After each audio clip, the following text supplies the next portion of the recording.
Ayan. Yan. Ay mga kalalab, siluto tayo ng murang ulam. Ayan. Ang adobong kangkong. Ayan. Pagkatapos gisahin, ayan. Tuyo, suka. Ang ihalo. Ayan.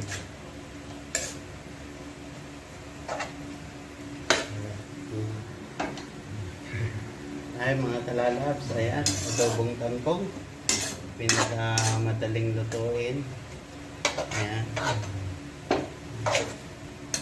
Share ko sa inyo. Ayan.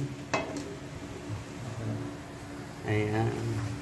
Kita nyo yung adobong kangkong, mga kalalabs.